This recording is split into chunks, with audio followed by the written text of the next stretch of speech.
Muy buenos días, estimados estudiantes del técnico laboral en auxiliar jurídico. Nos encontramos en el desarrollo e inicio de nuestra guía de aprendizaje denominada Procedimientos en Juzgados. El día de hoy eh, vamos a comenzar a desarrollar todo lo concerniente eh, en cuanto a la práctica que podría llegar a desarrollarse en diferentes procesos judiciales.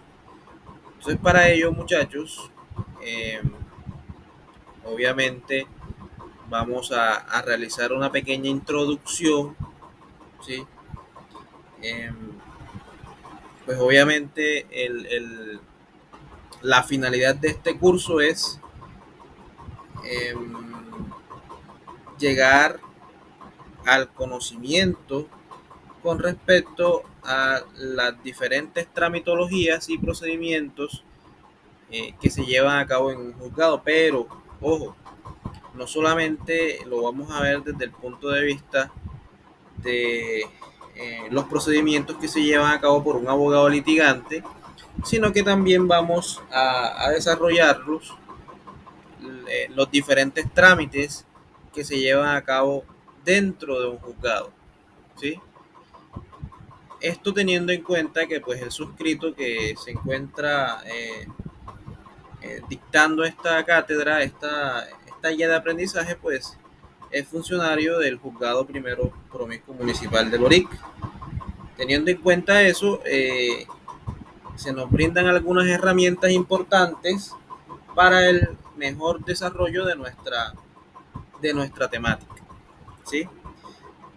Entonces haremos un énfasis en cuanto al porqué de la existencia de estos procedimientos. E inicialmente tenemos que dar cuenta de la forma de Estado y eh, la naturaleza de la rama judicial del poder público, puesto que es esencialmente la rama judicial la encargada de administrar justicia, ¿sí? Cuando hablamos de procedimientos en juzgados, pues obviamente nos estamos refiriendo a esa facultad que tienen los jueces de la República de dirimir los conflictos que se suscitan con base a, a, todas esas relaciones que existen en el mundo fenomenológico y en el mundo jurídico, ¿sí? Teniendo en cuenta eso, muchachos, pues obviamente eh, la génesis de todos estos, podríamos decirlo, eh, de todas estas controversias que tiene como objetivo la rama judicial de llevarlas a un buen término, ¿cierto? La génesis de todo eso, muchachos, la encontramos en la división de poderes, ¿sí? Teniendo en cuenta que, pues, uno de los principales objetivos eh, del Estado Social de Derecho, del Estado Social y Democrático de Derecho, es, obviamente, la convivencia pacífica. Y esto teniendo en cuenta que, por obvias razones, el ser humano es un ser social por naturaleza, pues obviamente ese roce que tiene con sus semejantes, pues obviamente va a generar conflictos. Y esos conflictos eh, son llamados a ser resueltos por vías de derecho. Y esas vías de derecho, pues obviamente encontramos que pues obviamente tenemos la resolución de conflictos por mecanismos alternativos, pero también cuando ya no hay forma de llegar a un acuerdo, pues obviamente las personas tienen que acudir ante un juez de la República para que él, dando cumplimiento a la normatividad aplicable y vigente, pues tome una decisión con respecto a las pretensiones que tienen las partes, ¿cierto? Atendiendo a eso, muchachos, pues obviamente esa división de poderes que hace la Constitución Política de Colombia se divide en tres, es una división tripartita. Divisáis, ¿puedes por favor decirme cómo así que la división de poderes en Colombia es tripartita? ¿Cómo se divide el poder público aquí en Colombia? ¿Y cuál de esos es el que realmente nos interesa en esta guía de aprendizaje? ¿Me puedes ayudar con esa pregunta? Sí, profe, ya le digo.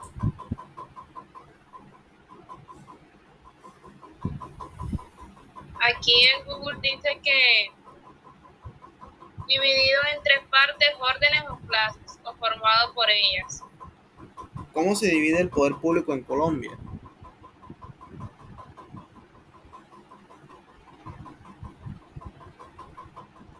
Esas clases de legislación constitucional y de derecho administrativo, cuando hablamos de la organización estatal. Álvaro, ¿me puedes ayudar, por favor? Sería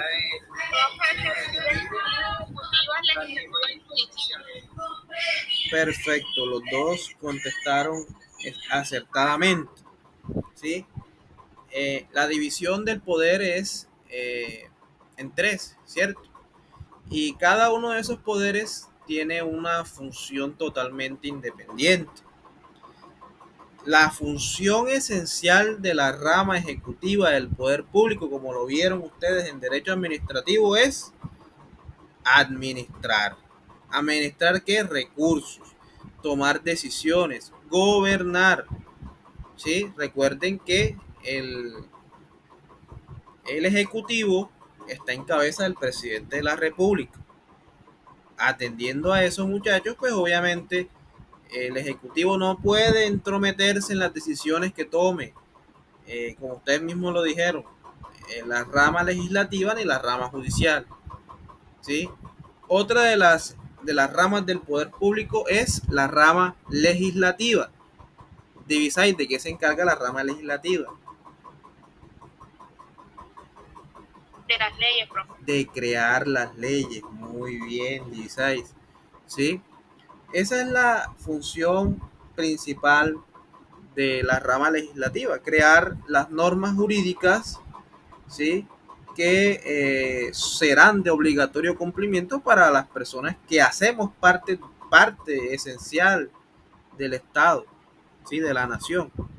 Esas normas son de obligatorio cumplimiento, todos debemos cumplirlas sin excepción, ¿sí? Entonces llegamos al aparte, ¿sí? O a la parte más importante de nuestra guía de aprendizaje, que es obviamente la rama judicial del poder público. Recordemos que nuestra guía de aprendizaje se denomina procedimientos en juzgados, ¿sí? Y obviamente cuando hablamos de procedimientos en juzgados, pues tenemos que referirnos a que lo que buscamos con un procedimiento en un juzgado es lograr llegar a la justicia. Y la principal función de la rama judicial del poder público es administrar justicia en cabeza de los jueces de la República. Eso ténganlo muy en cuenta. Esta cátedra tiene esencial importancia y no podemos obviar la génesis de, eh, de todo lo que vamos a ver en esta guía de aprendizaje. ¿Sí? Nace con la administración de justicia en cabeza de la rama judicial del poder público y delegada a los jueces. ¿Sí? Los jueces de la República son los encargados de administrar justicia, de tomar decisiones. Bien, teniendo en cuenta eso y habiendo llegado a esas conclusiones, muchachos, pues debemos entender, ¿sí? Debemos empezar a deducir que cuáles son esas herramientas normativas que nos van a servir para el desarrollo de nuestra guía de aprendizaje. ¿Sí? Eh, será trascendental para el desarrollo de nuestra guía de aprendizaje, obviamente, el Código General del Proceso. cuando veamos los mecanismos o las herramientas procesales que tienen los sujetos procesales, pues vamos a ver que el Código General del Proceso pues, nos brindará unas garantías muy esenciales, ¿sí? Es decir, la ley 1564 de 2012, ¿sí? Código General del Proceso. Ahora, hay que tener en cuenta algo, muchachos, y es que, como siempre se los he dicho a mis estudiantes, el derecho, lo jurídico, no es estático, ¿sí? Eh, Constantemente se van actualizando diferentes normas jurídicas y por ende, pues obviamente nosotros aquí en procedimientos en juzgado no podemos obviar esas situaciones. Y una de las situaciones que se presentan o que se presentaron en los juzgados, o podríamos decirlo en los entes que administran justicia, es la pandemia, ¿sí? ¿Qué trajo consigo la pandemia? ¿Qué se les ocurre? A ver, ¿quién de ustedes dos puede decirme qué ocurrió con la pandemia? La virtualidad de los procesos. Muy bien, Álvaro. La virtualidad, el acogimiento de la virtualidad en los procesos judiciales. Entonces, a raíz de eso, Álvaro y Divisais, que son los que nos acompañan en esta clase virtual, eh, el presidente de la República, eh, a través de decreto presidencial, eh, podríamos decir que promulgó, ¿sí?, la virtualidad para los procesos judiciales a través de lo que conocemos como el decreto 806 de 2020. ¿Sí? Ese decreto 806 acogió la virtualidad para los procesos judiciales, pero como eso fue un decreto transitorio, obviamente nadie se esperaba lo que fue la pandemia. Y también hay que mencionar que eh, ya la rama judicial venía implementando algunas herramientas virtuales para actualizarse, ¿sí? Ya eso venía en camino, pero la pandemia adelantó todo, podríamos decirlo así. En ese orden de ideas, eh, la virtualidad a través de un decreto no es posible. Y por ende el decreto 806 tenía un término de vigencia transitorio. A raíz de eso, en este año, hace como un mes, fue decretado fue decretada una ley que hacía permanente o hace permanente la virtualidad, que era transitoria por la pandemia del COVID, la hizo permanente para el ejercicio de los procesos judiciales. Entonces nosotros en esta guía de aprendizaje, que es los procedimientos en juzgados, vamos a hacer mucha alusión a esa ley nueva, que es la ley 2213 de 2022. Ténganla muy en cuenta, muchachos, porque es podríamos decir que un boom jurídico para el pleno desarrollo de las garantías procesales y el desarrollo de los procesos judiciales en un juzgado. ¿Sí? Entonces, obviamente tenemos que acogernos a lo que es el Código General del Proceso, pero es trascendental estudiar lo que es la Ley 2213 de 2022, que es la que acoge la virtualidad de manera permanente. Eso es algo novedoso, ¿sí? Eso es algo novedoso. O sea, eso quiere decir que ya no se van a hacer los procesos de forma presencial. A ver, dame un segundito que estoy viendo que esto parece que no estuviera como grabando. Yo considero que sí se van a seguir haciendo los procesos de forma presencial, eso Sí, para agilizar el proceso y no desgastar tanto el aparato. a ver, discúlpeme, sino que estaba verificando si la aplicación estaba grabando y efectivamente, gracias a Dios, sí está grabando. Em, Bien, entonces, en respuesta a lo que manifiesta DivSize, los procesos, eh, como podemos decir, la pregunta de ella fue, ¿ya no vamos a realizar los procesos presenciales? La respuesta radicalmente es no.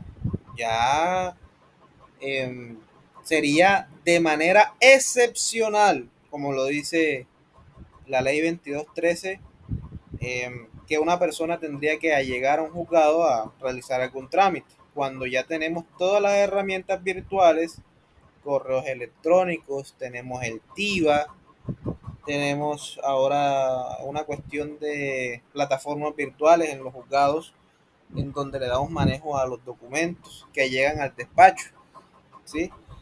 La respuesta podría ser, no va a dejar de ser presencial, pero excepcionalmente va a ser así, ¿sí?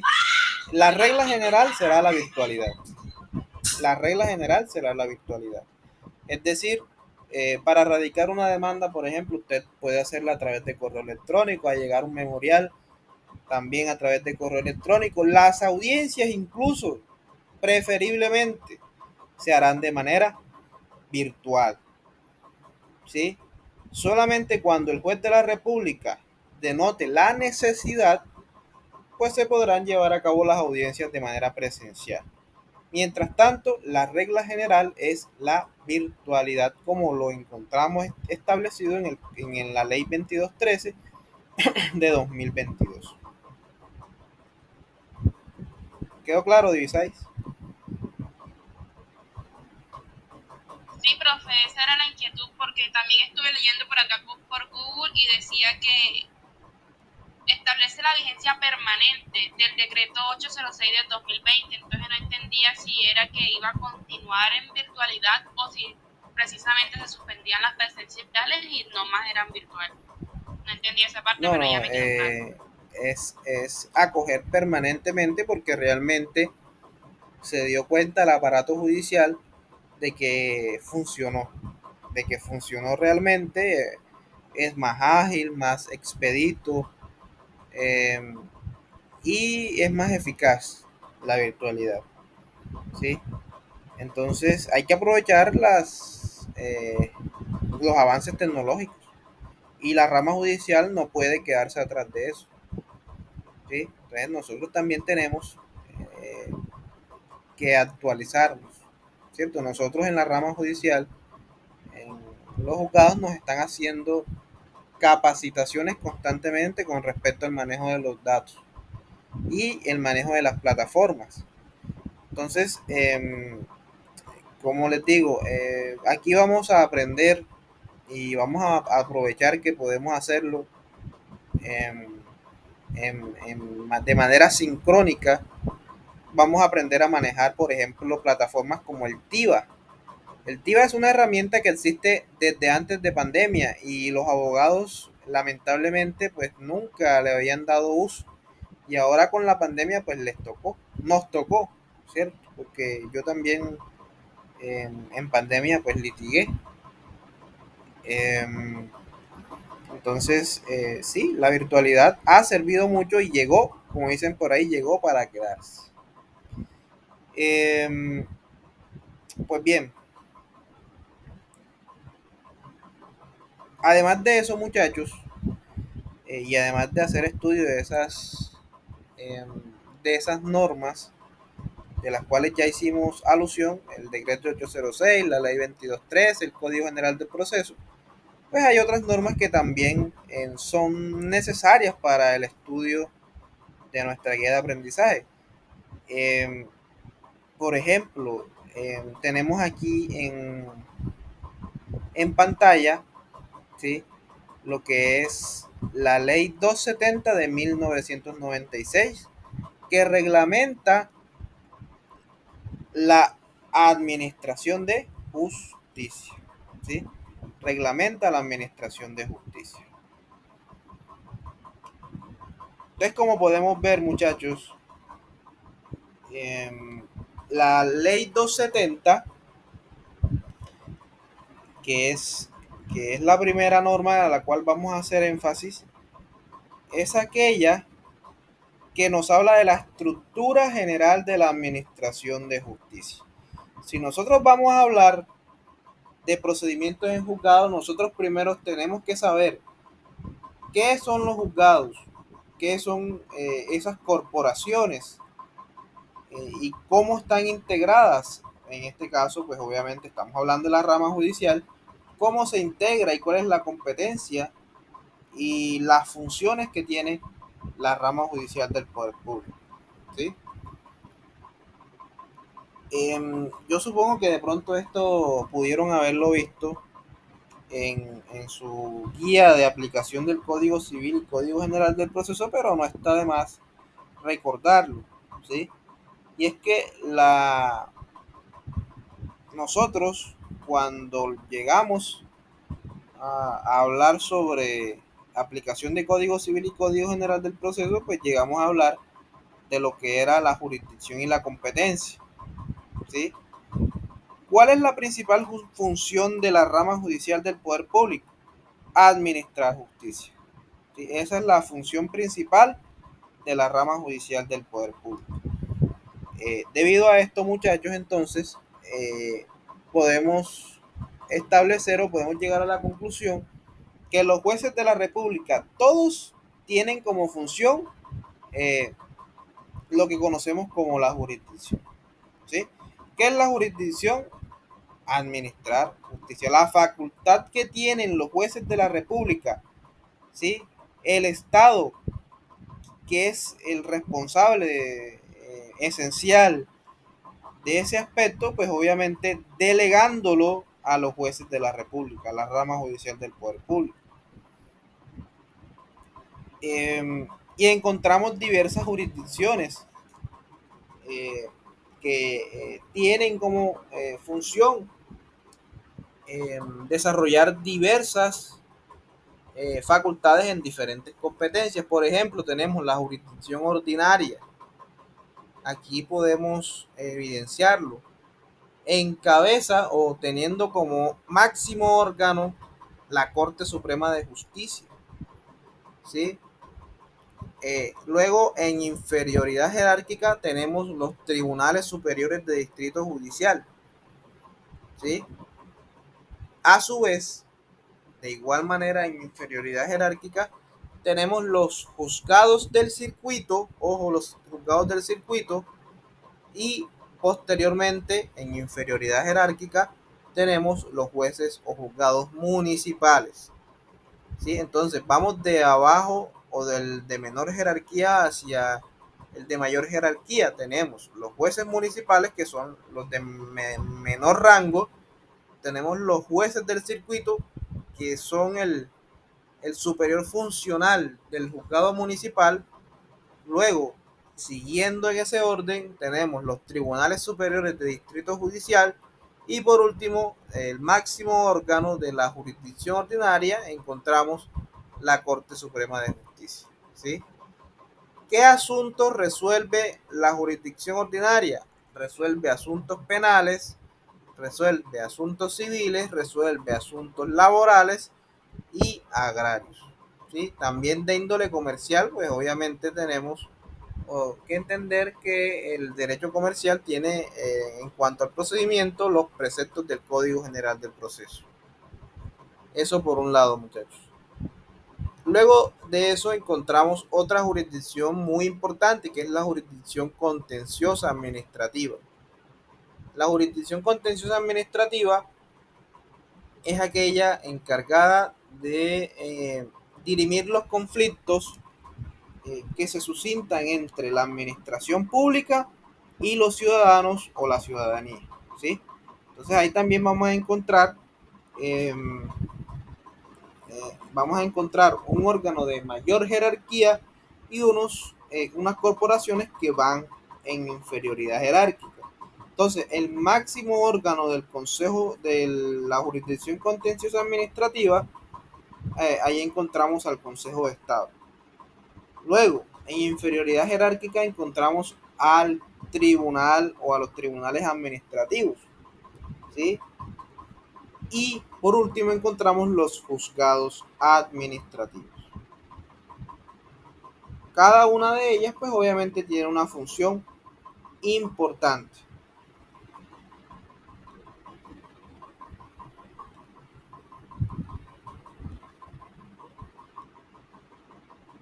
Bien, muchachos.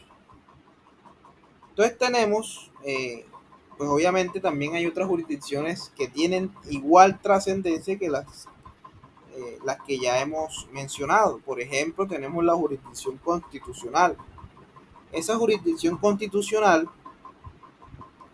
eh, está en cabeza de la Corte Constitucional, que tiene como principal función eh, velar por la integridad de los derechos fundamentales y de la Constitución Política de Colombia. Ahora, hay algo muy importante que ustedes tienen que saber, ¿sí? Y esto se da en todos los juzgados. En cuanto a protección de derechos fundamentales a través del mecanismo de acción de tutela, todos los jueces de la República tienen competencia para conocer de la acción de tutela. Todos los jueces de la República tienen competencia y jurisdicción constitucional. Todos, sin excepción alguna, todos tienen que conocer de acciones de tutela. Entonces, en cuanto a esa jurisdicción constitucional, podemos decir que todos los jueces de la República tienen competencia para ello. Todos pueden fungir como jueces constitucionales. Luego de eso, entonces, también tenemos la jurisdicción de paz, jueces de paz, la Fiscalía General de la Nación y el Consejo Superior de la Judicatura. Ellos también hacen parte de lo que conocemos como como parte de la rama judicial del Poder Público. ¿Alguna duda hasta este momento con respecto a la integración y composición de la rama judicial del Poder Público? Todo claro, muchachos. Sí, señor.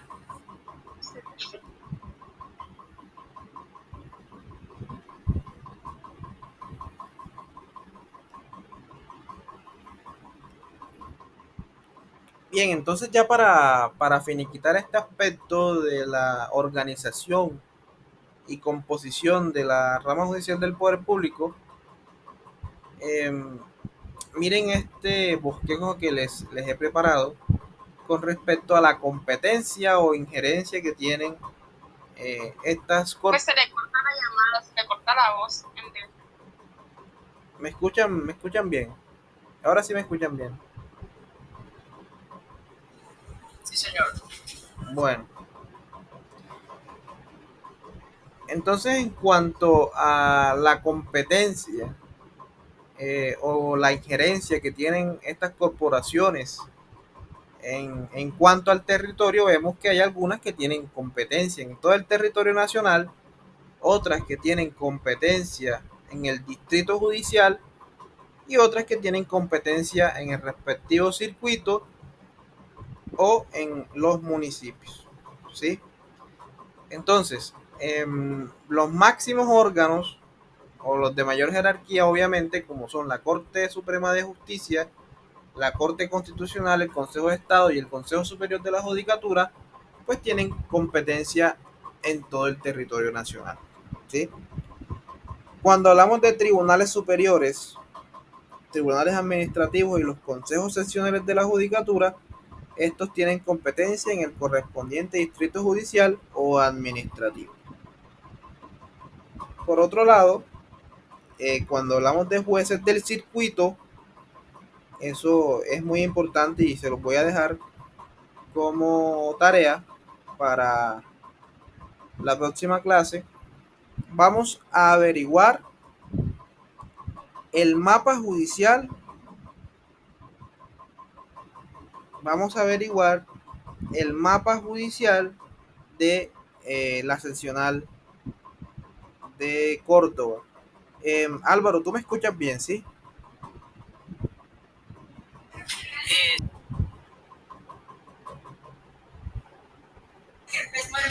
sí, señor. Bueno, sí, ya me conecté a una mejor red. Bueno, como les decía, muchachos, em, dependiendo de la jerarquía que tenga la corporación, pues obviamente tendrá una competencia en un territorio, ¿sí? Entonces, ¿cuál es la tarea para la siguiente clase? Por favor, el mapa judicial de Córdoba. Entonces me van a decir, ¿qué circuitos tiene el departamento de Córdoba? ¿Sí? ¿Cuáles son circuitos? Y además me van a establecer o me van a evidenciar a qué circuito pertenece cada municipio. Les doy un ejemplo. Circuito de Lorica, ¿sí? Circuito de Lorica. A ese circuito de Lorica pertenecen varios municipios, como cuáles. Obviamente el municipio de Lorica, el municipio de San Bernardo del Viento pertenece al circuito de Lorica, el municipio de Purísima pertenece a el circuito de Lorica, Momil pertenece en igual circunstancia al municipio de Lorica, San Antero en igual forma pertenece al municipio de Lorica. Y si no me equivoco, el municipio de Moñitos también pertenece al municipio de Lorica, al circuito de Lorica. Entonces, ustedes tienen que hacerse la idea de que ya tienen que ir conociendo el mapa judicial de aquí de Córdoba, por lo menos el de Córdoba, ¿sí? Entonces, les dejo eso como actividad para la próxima clase, para que la próxima clase pues hablemos un poco sobre ello.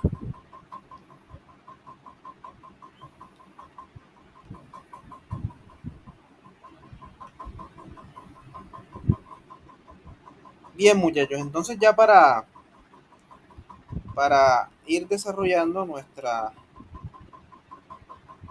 guía de aprendizaje o seguir en el desarrollo de ella, nos vamos a involucrar con respecto a los principios de la administración de justicia. Y estos principios los encontramos en la ley 270 de 1996. Les pregunto, ¿están viendo la diapositiva, muchachos? Sí, señor.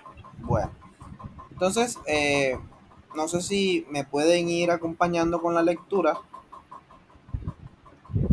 de cada uno de estos principios. Por ejemplo, el primero, administración de justicia. Divisay, ¿puedes colaborarme por favor con la lectura de ese principio que tú lo ves en pantalla? Administración de justicia. La administración de justicia es la parte de la función pública que cumple el Estado encargada por la constitución política y la ley de hacer efectivos los derechos, obligaciones, garantías y libertades consagrados en ellas, con el fin de realizar la convivencia social y lograr y mantener la concordancia nacional.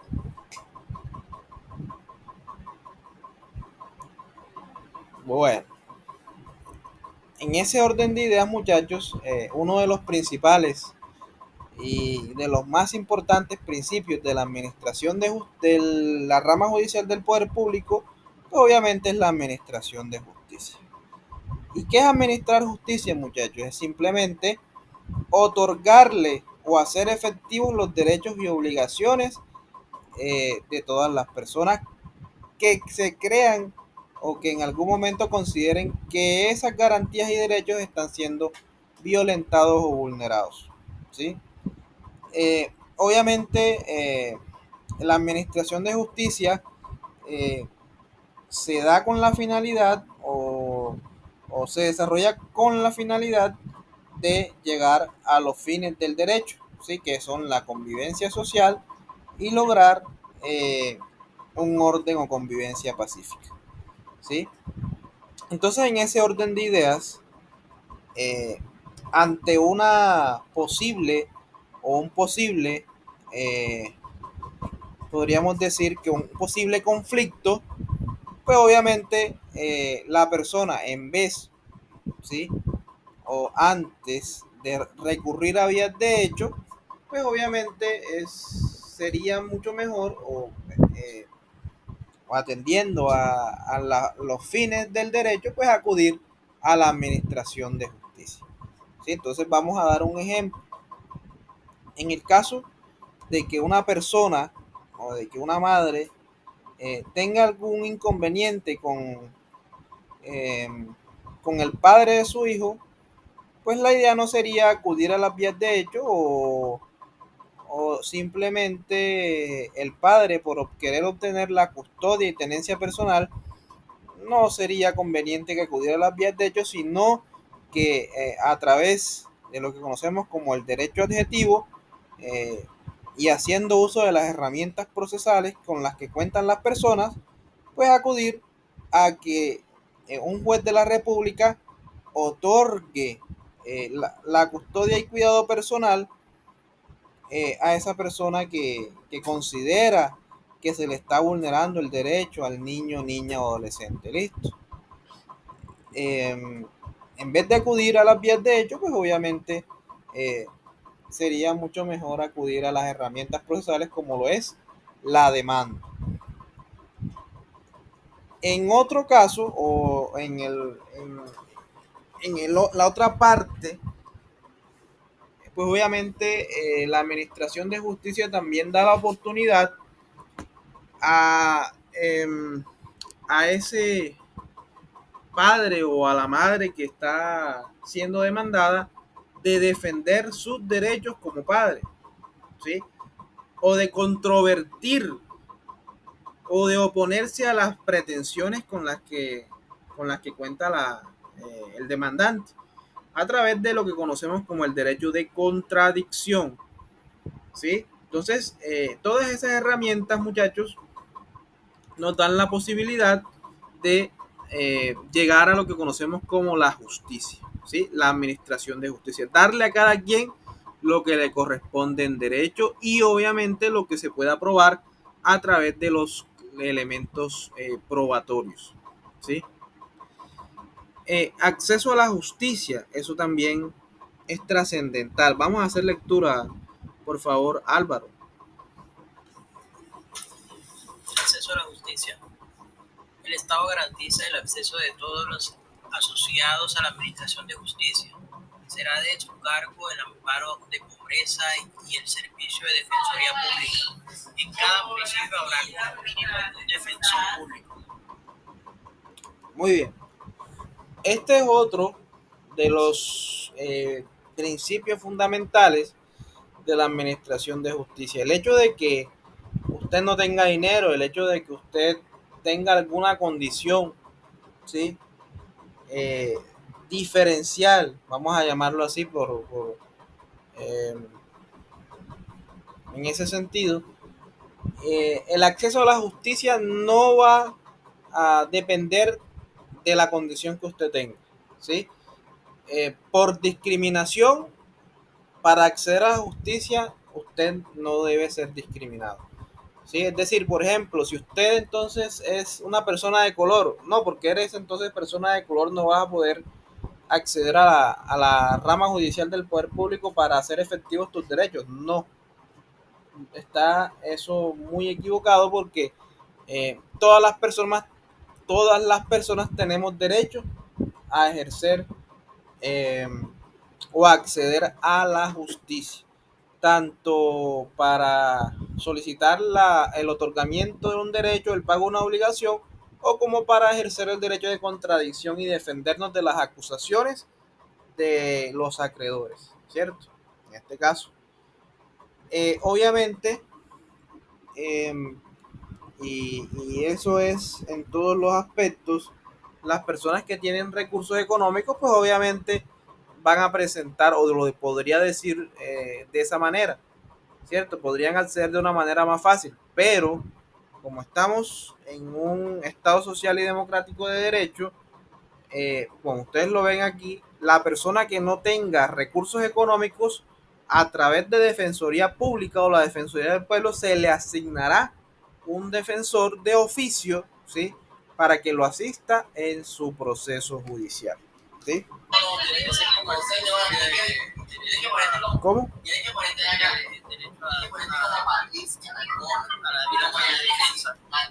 No escucho.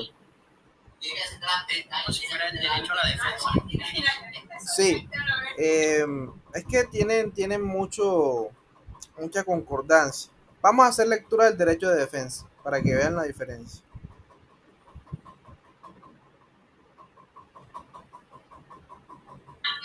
Derecho de defensa.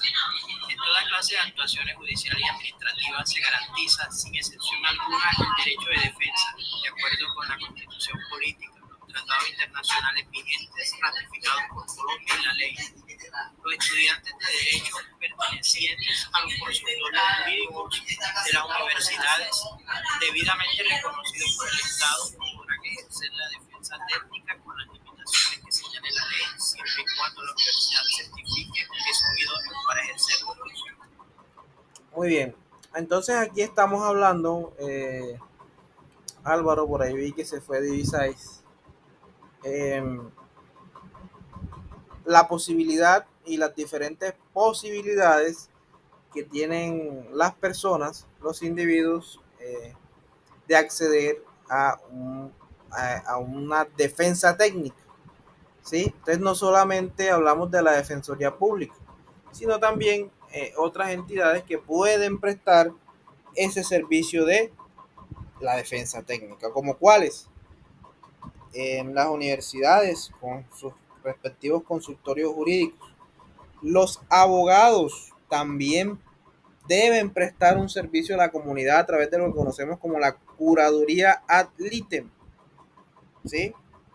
Cuando una persona no cuenta con un abogado convencional o de confianza, los juzgados, de manera oficiosa, nosotros designamos curadores ad litem para el ejercicio de la defensa de esas personas que no cuentan con los recursos o en este caso, que no conocen podríamos decirlo, no conocen de la existencia del proceso, las personas que son emplazadas. Entonces, en ese orden de ideas, eh, eh, todas las personas, sin importar la condición económica, social, pueden tener acceso tanto a la justicia como mecanismo de búsqueda de los derechos que son cercenados, pero también el derecho a defenderse, de acceder a una defensa técnica, acceder a una defensa idónea. ¿Sí? Entonces hay diversas formas de proteger a esas personas que no tienen o no cuentan con los recursos para defenderse.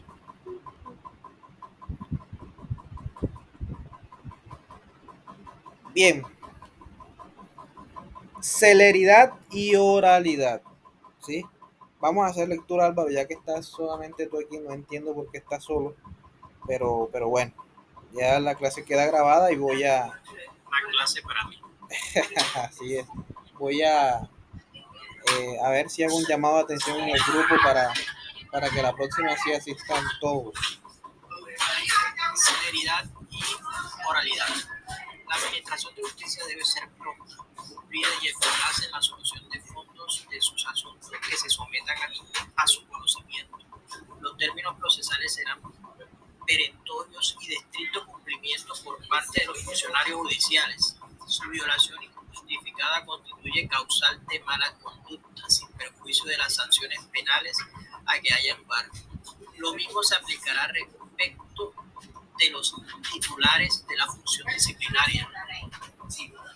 Las actuaciones que se realicen en los procesos judiciales deberán ser orales, con las excepciones que establezca la ley. Esta adoptará nuevos estatutos procesales con diligencias orales y por audiencias en procura de la unificación de los procedimientos judiciales y tendrá en cuenta los nuevos avances tecnológicos.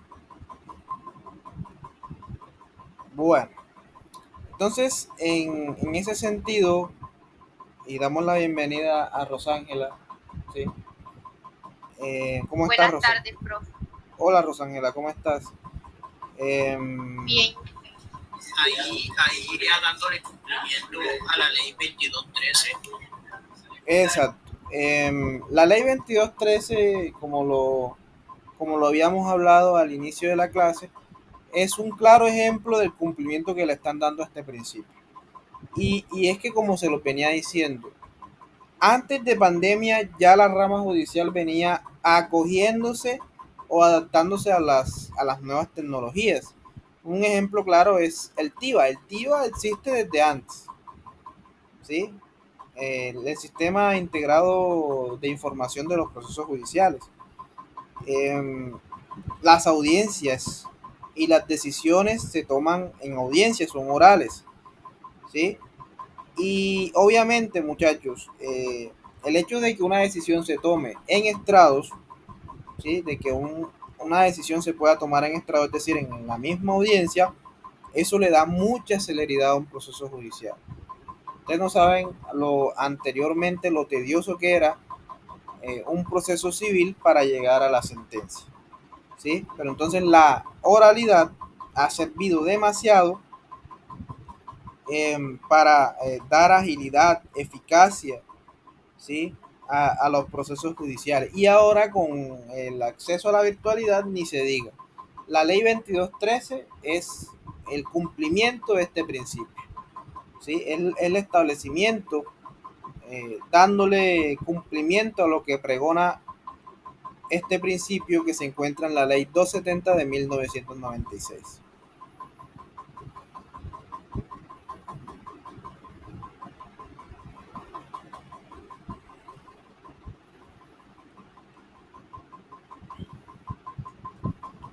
Vamos con el siguiente. Rosángela, colabórame, por favor.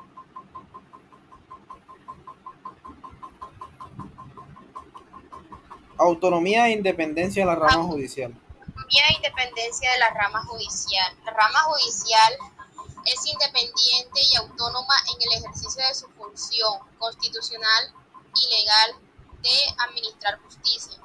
Ningún superior jerárquico en el orden administrativo o jurisprudencial. Profe, se quitó la diapositiva. Dame un segundito.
Bien, vamos a leerlo nuevamente, Rosángela.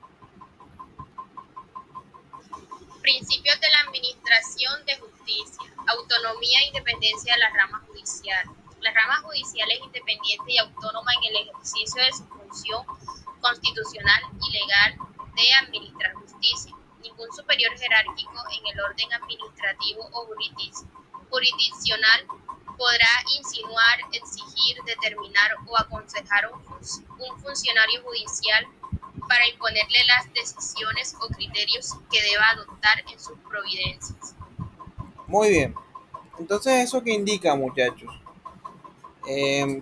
También lo dije al inicio de la clase, en Colombia, ¿sí? Existe una división tripartita del poder público. ¿Qué quiere decir eso? Muchachos, simplemente que con la finalidad de que no haya una anarquía en cuanto a la toma de decisiones por parte del Estado, pues obviamente se ha determinado de que haya una división en tres partes del poder público y entre ellos encontramos la división o la rama judicial del poder público. Y como lo anunciamos al inicio de la clase, que ustedes mismos lo dijeron, en Colombia existen tres poderes públicos. La rama judicial, la rama legislativa y la rama ejecutiva.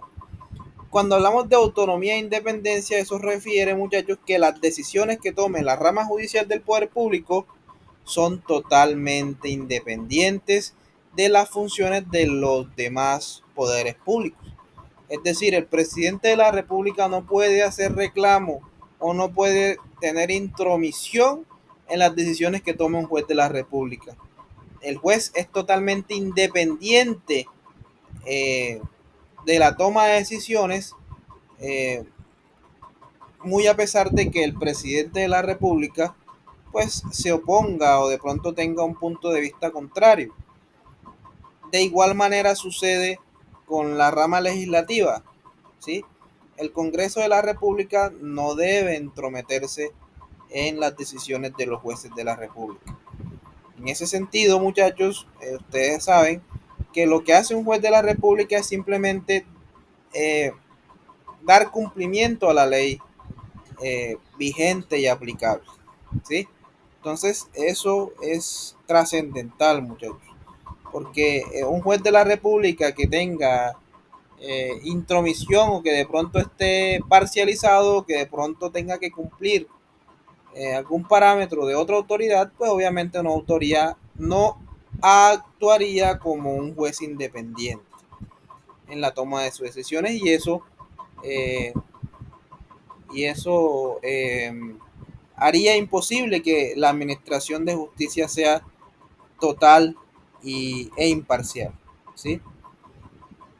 Vamos con la gratuidad, Rosángela. Ya Álvaro ha leído bastante.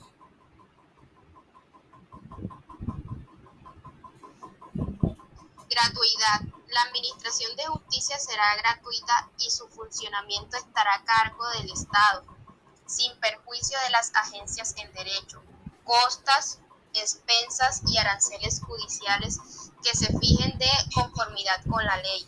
No podrá cobrarse arancel en los procedimientos de carácter penal, laboral, contencioso laboral, de familia, de menores, ni en los juicios de control constitucional o derivados del ejercicio de la tutela y demás acciones constitucionales. Tampoco podrá cobrarse aranceles a las personas de escasos recursos cuando se decrete el amparo de pobreza o en aquellos procesos o actuaciones judiciales que determinen la ley. Muy bien. Entonces, muchachos, en ese sentido, usted para solicitar o poner en funcionamiento el aparato jurisdiccional, usted no tiene que pagarle nada a la administración de justicia, ¿sí? Ojo, eso no quiere decir que no va a pagar aranceles o alguna situación de caución o, o algo que esté plenamente establecido en la norma, ¿sí? Eso es excepcional.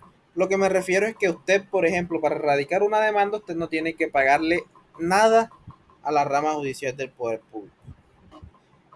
Ahora, obviamente, los abogados cobran por su trabajo, pero eso es diferente, ¿sí? Porque para eso estudian los abogados, o estudiamos los abogados para cobrar por el conocimiento, ¿sí? Pero en cuanto al acceso a la justicia, es totalmente gratuito, ¿sí? Es totalmente gratuito. Bueno, y para ir finalizando nuestra clase del día de hoy, vamos con los últimos principios. Vamos, Álvaro, eficiencia. Se quitó. Se quitó. Ya, ya, un segundito.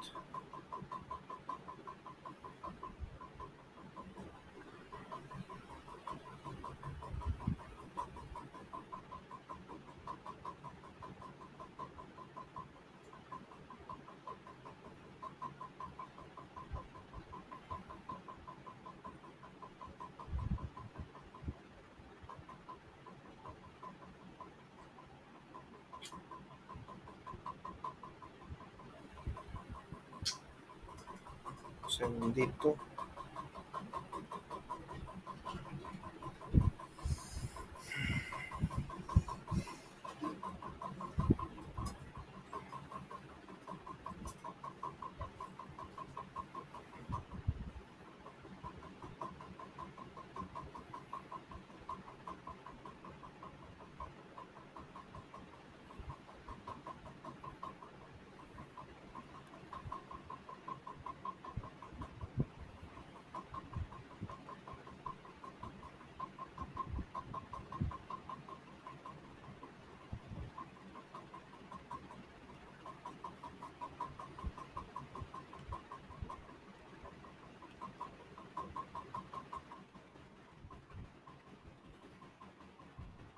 Bien, ahí está.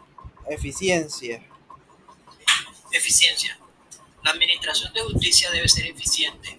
Los funcionarios y empleados judiciales deben ser diligentes en la sustanciación de los asuntos a su cargo, sin perjuicio de la calidad de los fallos que deban proferir conforme a la competencia que les fije la ley. Muy bien. Em, Recuerden que hablamos sobre celeridad y hablamos de oralidad, ¿cierto? Pero eso no quiere decir que, aunque la rama judicial quiera que los procesos judiciales sean más rápidos, ¿cómo podríamos decirlo? Eh, Aunque sea rápido, quiere la rama judicial que también tengan eh, la misma eficiencia, ¿sí? Es decir, que los proyectos, la sustanciación tenga la misma calidad, aunque sean más rápidos, ¿sí? Por eso entonces, muchachos, vemos que hoy en día, para elegir los funcionarios o los empleados de la Administración de Justicia, se hacen a través de concurso de méritos, ¿sí? Y las personas que estén mejor capacitadas, pues obviamente serán las que ocupen esos cargos. Los concursos de méritos también, o los cargos públicos provistos por concurso de méritos, también ayudan a que la eficiencia sea mejor, ¿sí? Que la calidad de los autos y sentencias de las providencias judiciales sean eh, de calidad, ¿sí? De buena calidad, ¿sí? Y por último, Rosángela, mecanismos alternativos a lo que quería llegar también. Mecanismos alternativos. La ley podrá establecer mecanismos alternativos al proceso judicial para solucionar los conflictos que se presenten entre los asociados y señalará los casos en los cuales habrá lugar al cobro de honorarios por estos servicios. Muy bien. Entonces, en ese sentido, eh, piensa el suscrito que lo último que debe hacer una persona es acudir a las vías judiciales. Cuando usted ya acude a las vías judiciales es porque ya no hay nada que hacer. Lo primero que debe hacer una persona es agotar los mecanismos alternativos de solución de conflictos, como cuáles: la conciliación, la transacción, ¿sí?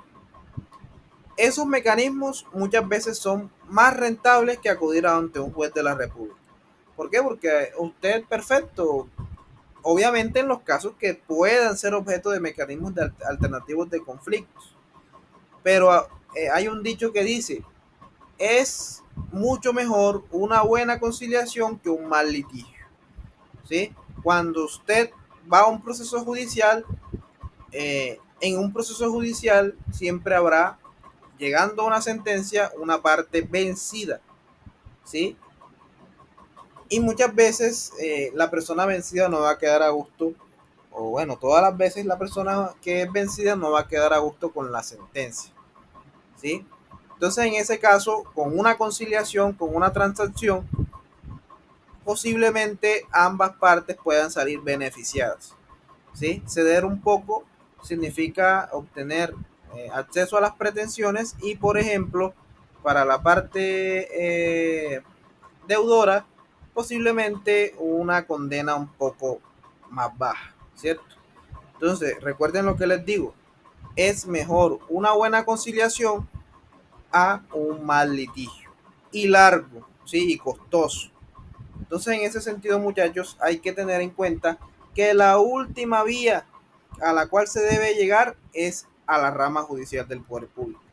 Primero hay que tratar de agotar todos los mecanismos conciliatorios o incluso la posibilidad de hacer trámites notariales. Y eso obviamente, hacer un trámite notarial conlleva o requiere de mutuo acuerdo. Entonces, en ese sentido, muchachos, eh, vamos a, habiendo ya terminado estos principios de la administración de justicia, los más importantes, vamos a culminar la clase del día de hoy. Recuerden, tarea para la próxima clase. El mapa judicial de Córdoba, los circuitos y los municipios pertenecientes a esos circuitos, para poder proyectarlos aquí la próxima clase. De igual manera, en el transcurso de la semana les estaré subiendo un nuevo material para desarrollar las próximas sesiones sincrónicas. Entonces, muchachos, gracias por la atención prestada. Nos vemos en una próxima sesión sincrónica. Gracias, profe. Hasta luego. Gracias, profe. Hasta luego.